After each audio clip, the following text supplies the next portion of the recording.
اللهم صل على سيدنا ومولانا محمد وعلى آل سيدنا ومولانا محمد وبارك وسلم. الحمد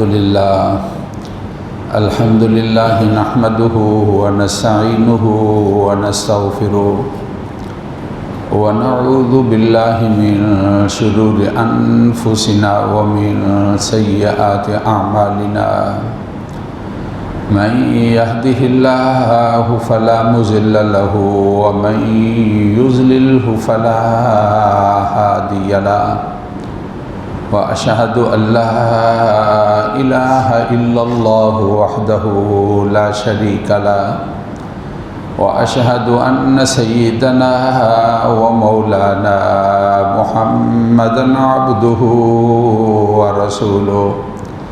أما بعد فأعوذ بالله من الشيطان الرجيم. بسم الله الرحمن الرحيم. يا أيها الذين آمنوا ادخلوا في السلم كافة ولا تتبعوا خطوات الشيطان إنه لكم عدو مبين. اے ایمان والو، اسلام میں مکمل داخل ہو جاؤ اور شیطانی طریقے پر مت چلو، بے شک وہ تمہارا کھلا دشمن ہے. صدق اللہ العظیم وبلغنا رسولہ النبی الکریم. واجب صد احترام معزز سامعین، قرآن مجید فرقان حمید کی ایک آیت مبارکہ تلاوت کی گئی ہے جس کا تعلق سورۃ بقرہ سے ہے اور دوسرا پارہ ہے اور پارے کا 10واں رکوع ہے. اس کی آخری آیات مبارکہ میں سے یہ آیت مبارکہ ہے جس کی تلاوت اور ترجمہ آپ نے سنا ہے. گزشتہ جمعوں میں ایک حدیث مبارکہ اس کا تذکرہ چل رہا ہے کہ پاک پیغمبر صلی اللہ علیہ وسلم نے یہ ارشاد فرمایا، 3 چیزیں آدمی کو بچانے والی ہیں، آدمی کی حفاظت کرنے والی ہیں. ان 3 چیزوں کے بارے میں جو مسلمان کے لیے، ایک انسان کے لیے منجیات ہیں، بچانے والی اور نجات دلانے والی ہیں، جو رسول کریم صلی اللہ علیہ وسلم نے ارشاد فرمایا، ان کا تذکرہ چل رہا ہے. ان میں سے 2 چیزوں کے بارے میں بیان ہوا کہ پہلی چیز یہ تھی کہ تقوی اللہ بالسر والعلانیہ، چاہے تنہائی ہو چاہے غیر تنہائی ہو، ہر حالت کے اندر اپنے اللہ تعالیٰ سے ڈرنا، یہ آدمی کو لیے بچانے والی چیز ہے اور یہ آدمی کے لیے حفاظت کرنے والی چیز ہے.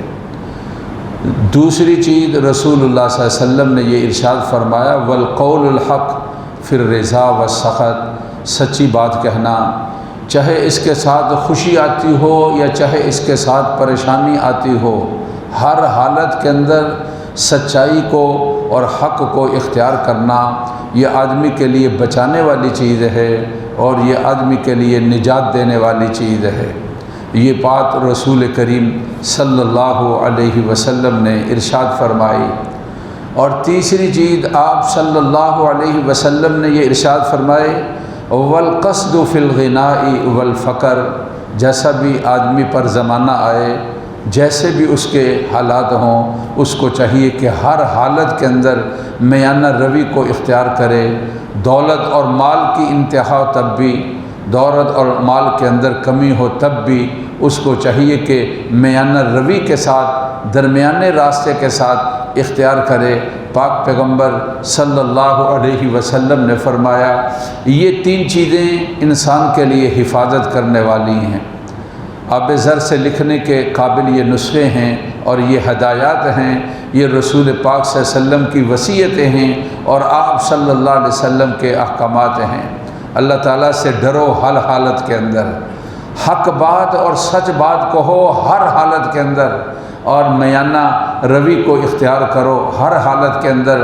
پاک پیغمبر صلی اللہ علیہ وسلم کی ذات اقدس نے ارشاد فرمایا ہے، تقوی کے بارے میں اللہ سے ڈرنا ہر حالت کے اندر، اس کے بارے میں گزشتہ جمعوں میں تذکرہ ہو چکا. سچ اور حق کا ساتھ دینا اور سچ اور حق والی بات کو کہنا، چاہے اس کے اندر خوشی ملتی ہو اور چاہے اس کے اندر تکلیف آتی ہو، سچ اور حق کا ساتھ دینا، اس کے بارے میں بھی گزشتہ جمعے تذکرہ ہو گیا تھا۔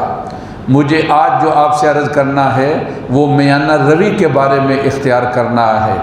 پاک پیغمبر صلی اللہ علیہ وسلم کا فرمان درمیانہ راستہ جو اختیار کرنا ہے، میانہ روی کو اختیار کرنا ہے، اس کا صرف تعلق دولت اور مال کے ساتھ نہیں، اس کا تعلق صرف دنیا داری کے ساتھ نہیں، اس کا تعلق صرف دینداری کے ساتھ نہیں، جو شعبہ زندگی انسان کے متعلق ہیں ان سارے کے سارے شعبہ زندگی کے اندر آدمی کو چاہیے کہ میانہ روی کے ساتھ چلے اور اعتدال کے راستے سے ہٹ جانا اور اعتدال کے راستے کو چھوڑ دینا، چاہے اس کے اندر کمی ہو یہ بھی ٹھیک نہیں ہے اور چاہے اس کے اندر اضافہ ہو یہ بھی ٹھیک نہیں ہے۔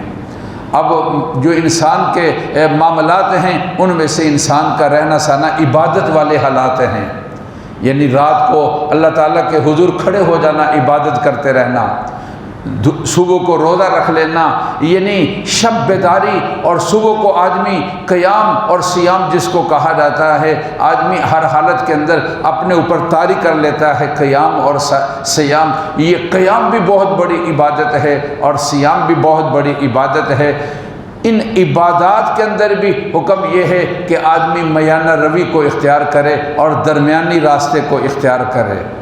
آپ اندازہ لگائیں جب عبادت کے معاملات کے اندر پاک پیغمبر صلی اللہ علیہ وسلم کا فرمان میانہ روی کا ہے، تو پھر جو اور حالات زندگی ہے جن کا تعلق دنیا داری کے ساتھ ہے وہاں پر بھلا کیوں حکم نہیں ہوگا کہ آدمی میانہ روی جو ہے اس کو اختیار کرے اور میانہ روی جو ہے اس پر عمل کرے۔ ایک واقعہ آپ کے سامنے بیان کرنا ہے۔ حضرت عبداللہ بن عمر بن عاص، یہ عبداللہ بھی صحابی ہیں اور ان کے باپ ہیں جن کا نام آتا ہے عمر، یہ بھی صحابی ہیں، دونوں باپ اور بیٹا صحابی رسول ہیں۔ حضرت عبداللہ کی شادی ہو گئی، بڑے نیک آدمی تھے، شب بیدار آدمی تھے اور روزے والے آدمی تھے، دن کو ہمیشہ روزہ رکھتے اور رات بھر عبادت کے اندر وہ مشغول رہتے تھے۔ ان کی شادی ہو گئی، ان کے ابا جان حضرت عمر جو ہیں وہ اپنی شادی کے ساتھ علیحدہ انہوں نے مکان اور رہائش کا سلسلہ کیا، اور پھر ان کے جو والد گرامی ہیں ان کے گھر میں گئے خرید پوچھنے کے لیے اپنے بیٹے کی اور اپنی بہو کی۔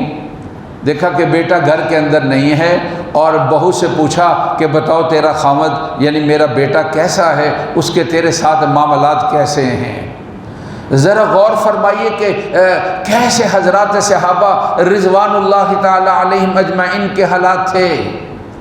آج اگر کوئی آدمی علیحدگی کو اختیار کر لیتا ہے شادی کے بعد اور کہتے ہیں جی وہ جی شادی آ گئی اور وہ بیوی آ گئی، اس نے پھٹ ڈال دیا، اس نے علیحدگی کر دی اور اس نے جدائی پیدا کر دی، اور میرے بھائی ایک فطرتی چیز ہے، ایک دن آدمی نے الگ ہونا ہوتا ہے، انسان کی ضرورتوں کے اندر ہے، کوئی پہلے ہو جاتا ہے اور کوئی بعد کے اندر ہو جاتا ہے۔ تو اس سے کیا پتہ چلا یہ کوئی عیب والی بات نہیں ہے۔ تو پھر دوسری چیز جو بات سامنے آتی ہے کہ اگر کوئی علیحدگی کو اختیار کرتا ہے تو بزرگوں کے لیے یہ نہیں ہے کہ ان کا بائیکاٹ کر دیا جائے کہ بیٹا الگ ہو گیا، بہو نے اپنے لیے الگ مطالبہ کر دیا، اب ابا جان جو ہیں، اب بزرگ جو ہیں ان کا بائیکاٹ کر دیں، یہ جانے اور ان کا معاملہ جانے نہیں۔ گاہے بگاہے ان کے حالات اور ان کی خبر لینی چاہیے اور ان کے بارے میں جاننا چاہیے کہ ان کے حالات کیسے ہیں۔ جس طرح کہ حضرت عمر بن عاص اپنے بیٹے کی اور اپنے بہو کی خبر کے لیے ان کے گھر میں چلے گئے اور ان سے جا کر پوچھا، بہو سے سناؤ کہ آپ کے خامد میرا بیٹا، اس کا برتاؤ آپ کے ساتھ کیسا ہے اور ان کے معاملات کیسے ہیں۔ انہوں نے کہا کہ عبداللہ بہت نیک آدمی ہیں اور رات بھر یہ عبادت کے اندر اور نماز کے اندر مشغول ہوتے ہیں اور صبح کو ہمیشہ روزہ رکھتے ہیں اور یہ شب بیدار بھی ہیں، سیام اور قیام کی بڑی پابندی کرنے والے اور بڑا اہتمام کرنے والے ہیں۔ اس کا مقصد یہ تھا کہ مجھے ٹائم نہیں دیتے، عبادت کو زیادہ ٹائم دیتے ہیں، اب مجھے ٹائم نہیں دیتے ہیں۔ آپ ذرا اس میں غور فرمائیں کہ قیام جو ہے یہ ایک بہت بڑی عبادت ہے رات کا خاص طور پر، اور روزے رکھنا یہ ایک بہت بڑی عبادت ہے۔ تو بہو نے اپنے سسر صاحب سے شکایت کر دی اپنے خامد کی، اور شکایت کرنے کا انداز کتنا حکیمانہ تھا اور کتنا حلیمانہ تھا اور کتنی سمجھداری والا تھا، اور کیسے انہوں نے ان کا اپنا جو موقف ہے اور اپنی بات کا تذکرہ کر دیا۔ اس سے پتہ چلتا ہے کہ خامد کے ذمے اپنی بیوی کو ٹائم دینا اور اس کے پاس وقت گزارنا اور اس کے ساتھ رہنا یہ بیوی کے حقوق میں سے ہے اور اس کی ذمہ داری کے اندر آتا ہے۔ چنانچہ حضرت عمر نے بیٹے کو سمجھانا چاہا، بیٹے کے سمجھ میں بات نہیں آئی کہ میں عبادت کے اندر ہوں، رات میں قیام کرتا ہوں، صبح کو میں روزہ رکھتا ہوں، اور میرے ابا جان جو ہے وہ میرے بارے میں اس طرح کی بات کرتے ہیں۔ بعض دفعہ کوئی آدمی بات دین والی ہوتی ہے لیکن اس نے ایک چیز اس کا مطلب سمجھ رکھا ہوا ہوتا ہے، لیکن وہاں وقت کا تقاضا یہ نہیں ہوتا۔ دینی بات کو وقت کے تقاضے کے لحاظ سے یہ سمجھنا یہ بھی بہت ضروری ہے۔ دینی باتوں کا خیال رکھنا اس وقت کا تقاضا کیا ہے یہ بھی بہت زیادہ ضروری ہے۔ کوئی آدمی کہتا ہے میں دعوت و تبلیغ کے لیے جانا ہے، گھر میں اہلیہ محترمہ بیمار ہیں، والد محترمہ کی تیمارداری اور والد محترم کی خدمت کی ضرورت ہے، بڑا کام ہے دین کا۔ میرے بھائی اس وقت کا تقاضا کیا ہے؟ دین کی حقیقت اور دین کی سمجھ، وقت کے تقاضے کو سمجھ کر اس کے مطابق فیصلہ کرنا یہ دین کی حکمت ہے اور یہ فلسفہ ہے اور یہ دینی تعلیمات کا اہم ترین حکم ہے۔ ظاہر ہے جب بات اپنے سے باہر ہو جائے تو پھر شکایت کہاں جانی تھی؟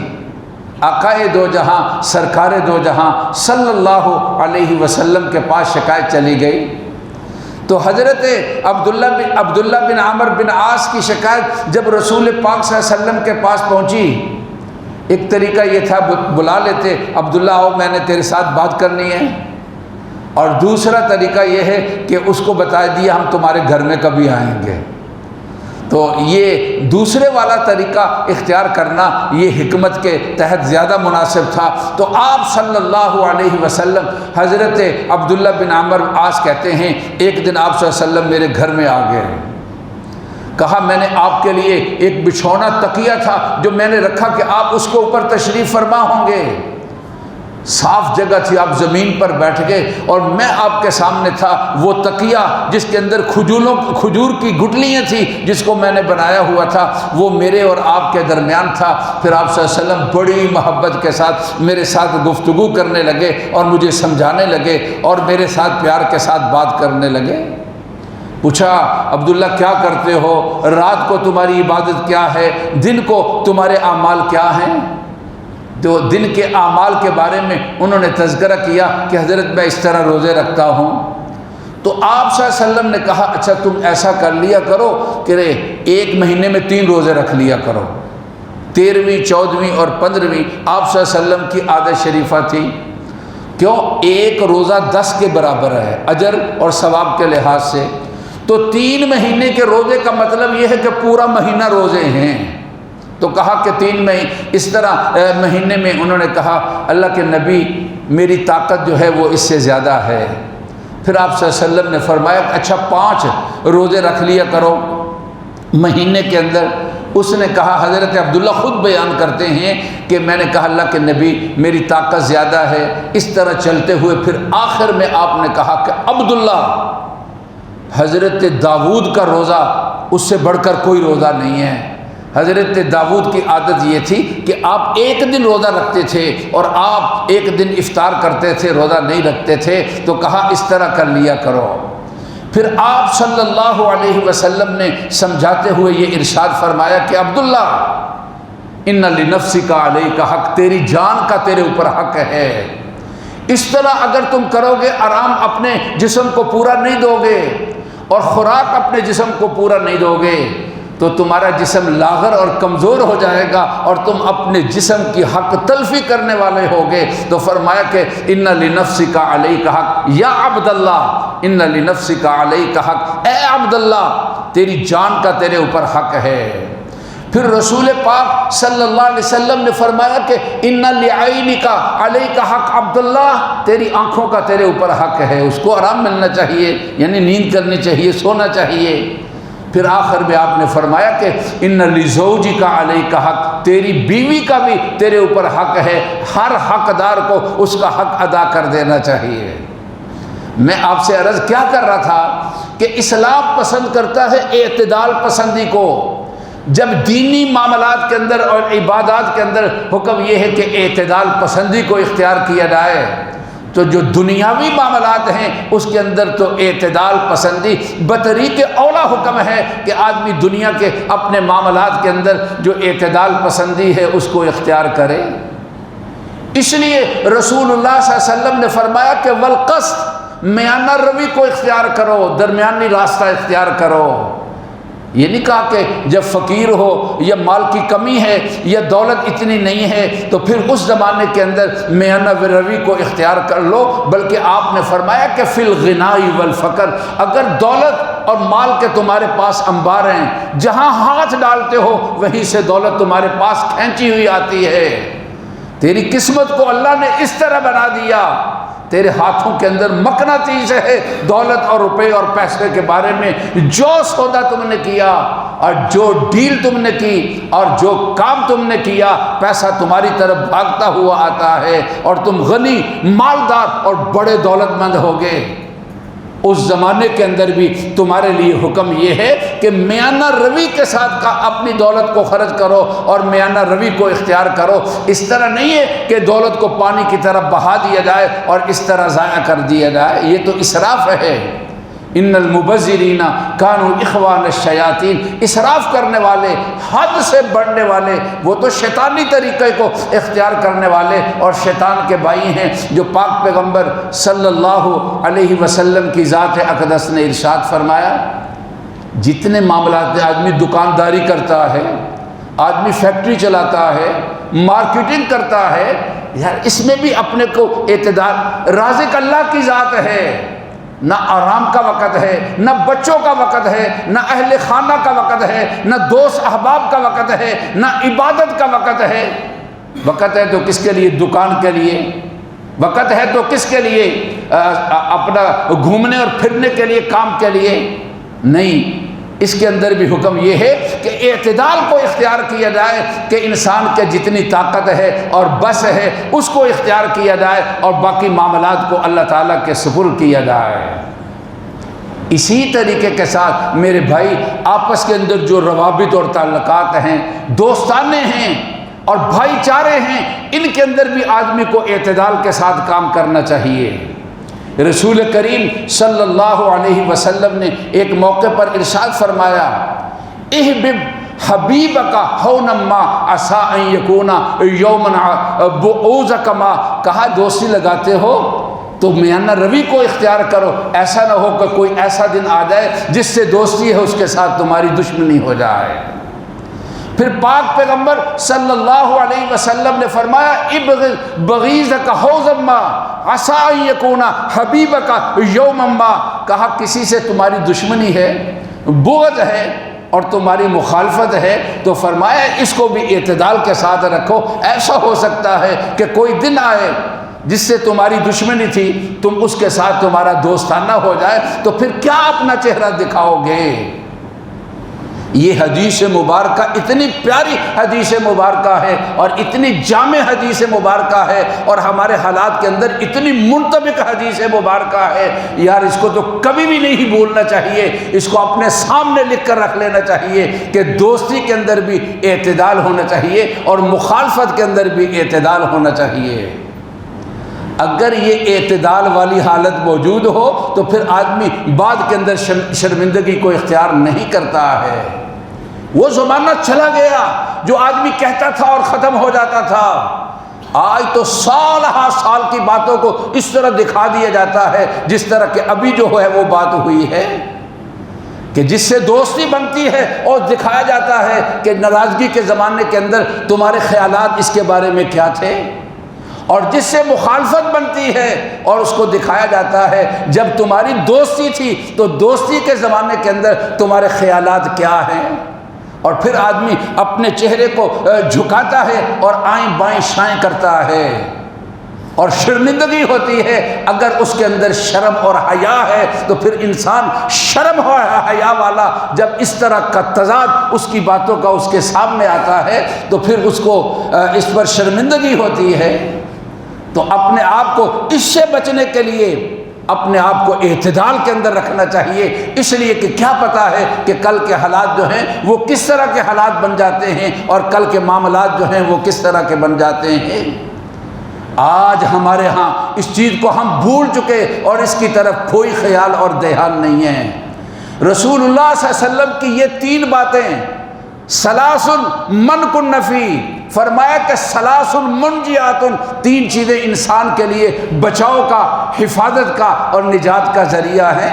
ہر حالت میں اللہ سے ڈرو، تقوی اللہ بالسر والعلانیہ، ہر حالت میں اپنے اللہ تعالیٰ سے ڈرو۔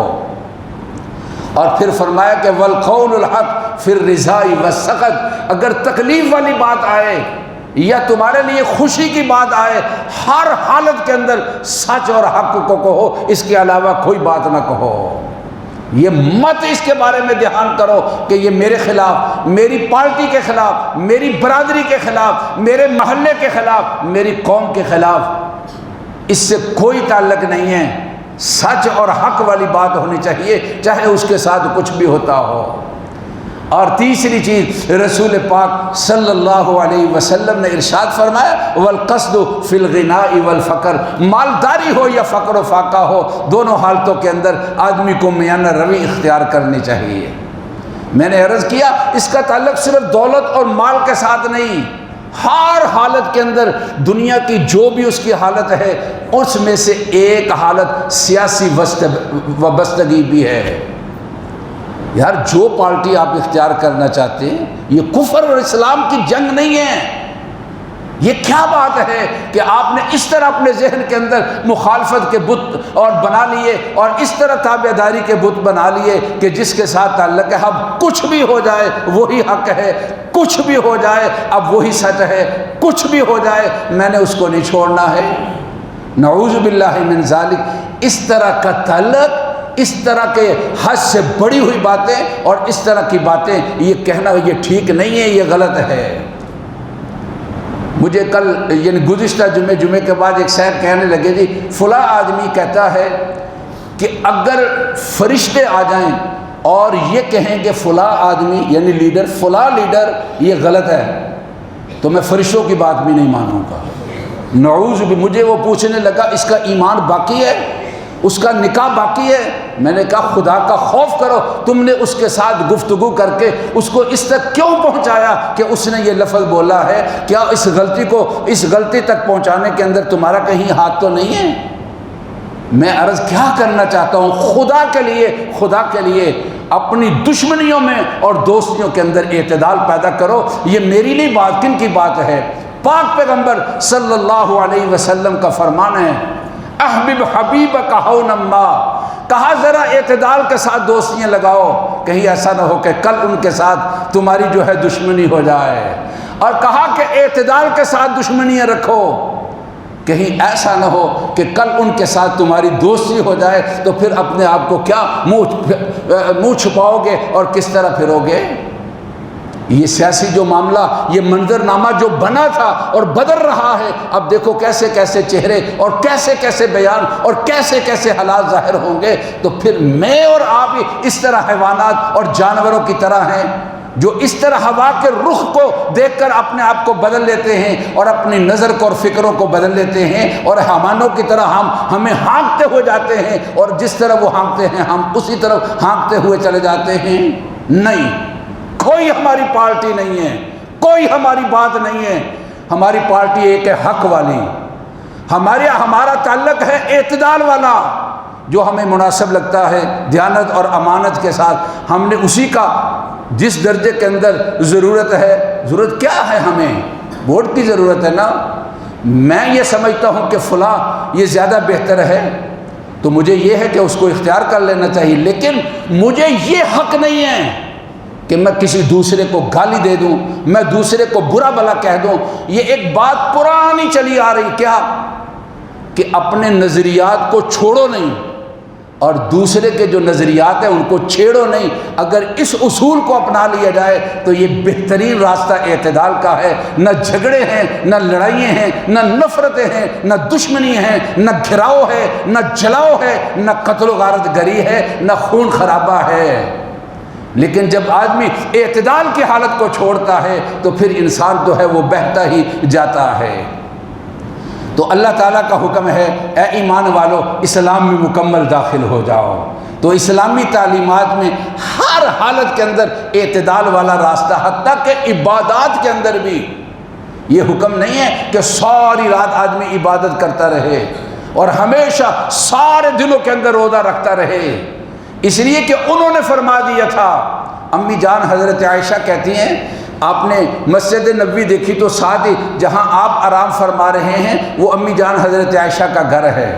مسجد اس وقت چھوٹی ہوتی تھی، پاس ہی آدمی بیٹھے گفتگو کر رہے تھے اور اندر آواز جا رہی تھی۔ آپ صلی اللہ علیہ وسلم تشریف لائے تو انہوں نے کہا، ایک آدمی کہہ رہا تھا میں نے شادی نہیں کرنی اور میں اسی طرح عبادت کرتا رہوں گا، دوسرے نے کہا میں جہاد میں چلا جاؤں گا اور میں اسی طرح ساری زندگی گزار دوں گا، اور تیسرے نے کہا کہ میں روزہ اور قیام کے اندر رہوں گا اور میں ساری زندگی اس میں۔ آپ تشریف لائے باہر اور موقع تھا خطبے کا اور خطبہ دیا تو راوی کہتے اتنا غصہ میں نے کبھی نہیں دیکھا جتنا کہ اس خطبے کے اندر تھا، اور آپ نے ارشاد فرمایا کہ تمہاری جان کا حق ہے، تمہاری آنکھوں کا حق ہے، تمہاری بیویوں کا حق ہے، اور پھر فرمایا کہ دیکھو میں اللہ کا نبی ہو کر میری شادیاں بھی ہیں اور میری اولاد بھی ہیں، یہ میرے طریقے ہیں، جو اس کو چھوڑ دے گا اس کا میرے ساتھ کوئی تعلق نہیں ہے۔ جب دین کے معاملات کے اندر اعتدال ہے تو دنیا کے معاملات اس کے اندر بطریق اولا ہے۔ اللہ کرے کہ اس راستے کو ہم اپنا لیں اور غیر اعتدال والا افراد آگے بڑھ گئے جس سے کوئی واپسی نہیں ہے، نیرا ہی نیرا، ایک ہی طرف روشنائی اور دوسری طرف نیرا ہی نیرا، اندھیرا ہی اندھیرا۔ اللہ کرے ان راستوں سے ہم اپنے کو روک لیں اور بچا لیں۔ اللہ تبارک و تعالی ہماری محفل کو، جمعے کو قبول فرمائے، تابع دار اور فرما بردار بنائے۔ ربنا تقبل منا انک انت السمیع العلیم۔ سنتے ادا فرما لیں۔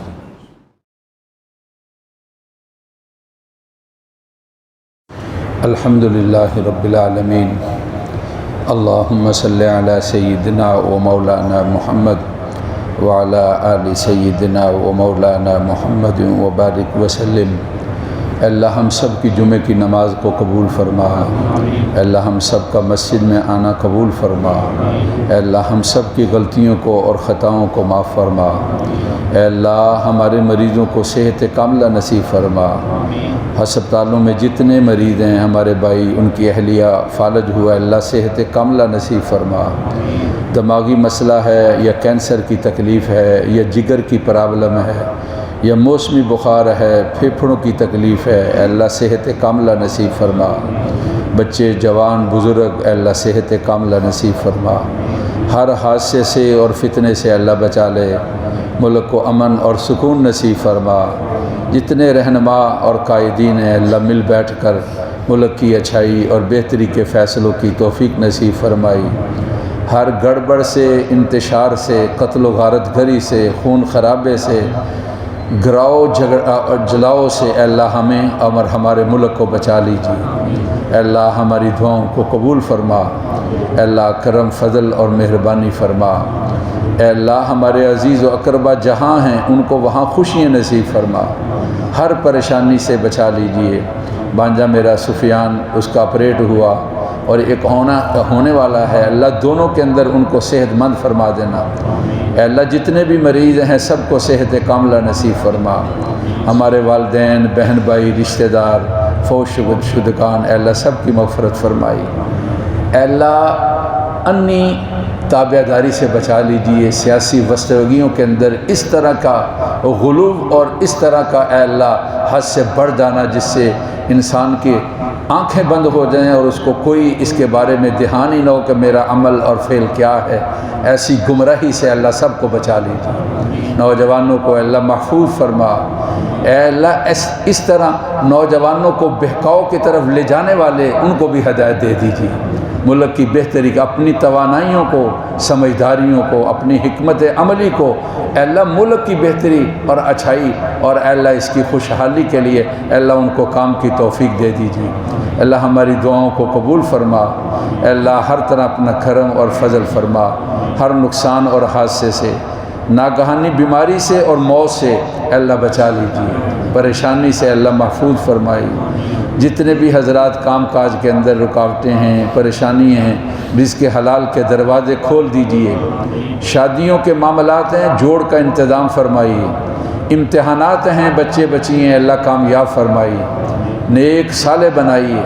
اللہ ہماری دعائیں قبول فرما لے، اور ربنا تقبل منا انک انت السمیع العلیم، وصلی اللہ تعالی علی سیدنا و مولانا محمد و آلہ و اصحابہ اجمعین برحمتک یا ارحم۔